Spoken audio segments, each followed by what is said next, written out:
Not this kind of clay. Well, here, I'll let you mess with this.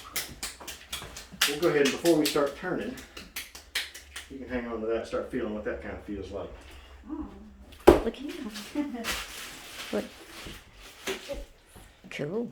Some clay that I play with, the color comes off, and this is the color don't come off. No, that probably won't come off of you either. So first things first, a little water. I'll start putting pressure onto it. You see how it's conforming to the shape of my hands.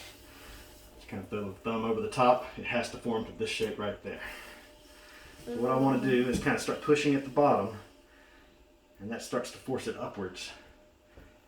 And so I start coning, and that makes all those particles of clay start working together, moving in the same direction and aligning themselves. And the longer I spend on centering, the tighter that spiral becomes. I have my little tools here. Just under the surface. Look, Carly, look. Look That at is the colors. the most beautiful thing I've ever seen. Just bring that back down again. I'm going to try and be careful how to bring this down. And most potters, at this point, they'll drive their thumb in and make a little hole in the middle and start pulling that wall. But we've still got that spiral on the outside of that. So as I pushing it towards the middle, so that the spiral stays on top. How? Look at that. That's beautiful. And then I'll bring this rim right back up again. So the spiral that was on the outside of that cone is now going down into the inside of this pot. And also you think about all those layers, all that twisting, all that movement. What's that doing inside the Clay walls? feels good. Listen to what he's saying. He's telling you, Carl. So it creates just a ton of layering That's in those gorgeous. walls. Just want to pull this, try and keep it even all the way up.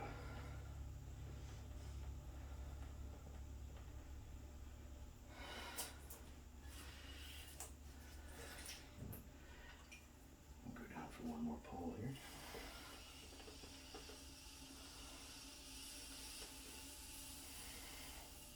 The ridge that you're seeing is where the inside finger is.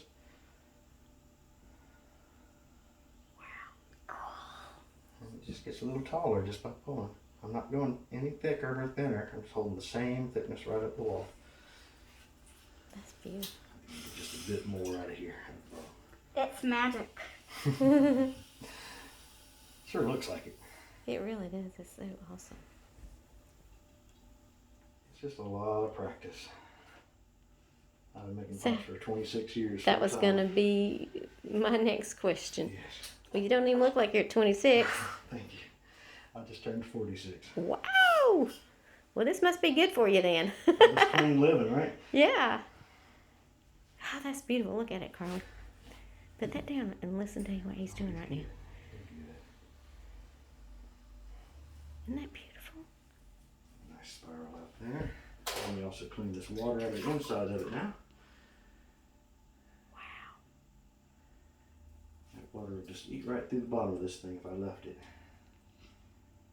Can't do that. So you're sponging it out then? Yeah, just taking that little sponge there. Let me get this stuff out here. Now, whenever I first started turning 26 years ago, Dad gave me this little tool to start scraping with. It looked like this when he gave it to me, though.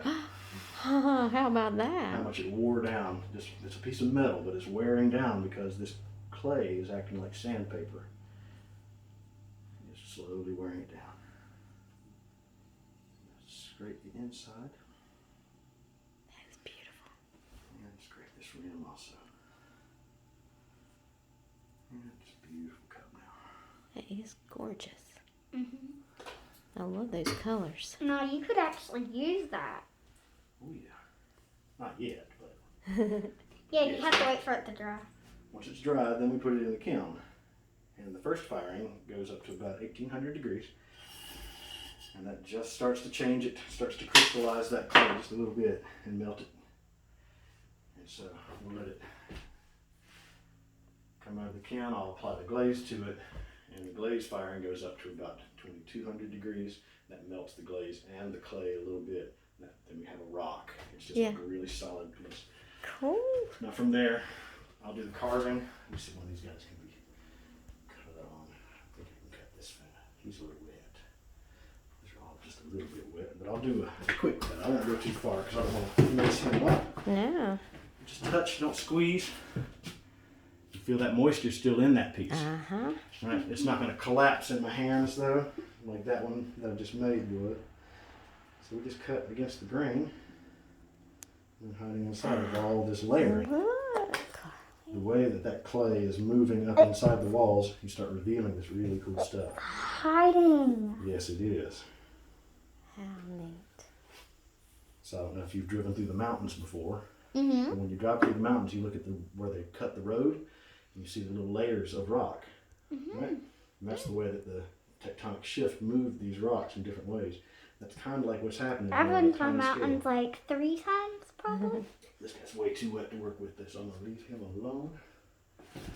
Maybe this guy's good. Yes, we can cut him. He's a little drier.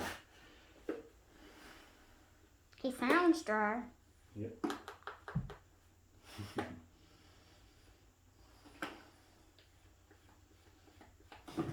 guy's not cutting like I want sometimes. You look like you know what you're doing. Shoot. I'd say he does after that many years. Yeah. Because look at all this stuff you made. Indeed. You made. I've been pretty busy. We just keep cutting, and because it's a spiral, every one of these panels is going to have a very similar image. So it's like I'm uncovering the fingerprint of pottery, or the DNA strand of pottery. How about that? Nice little eye spot there. I love those.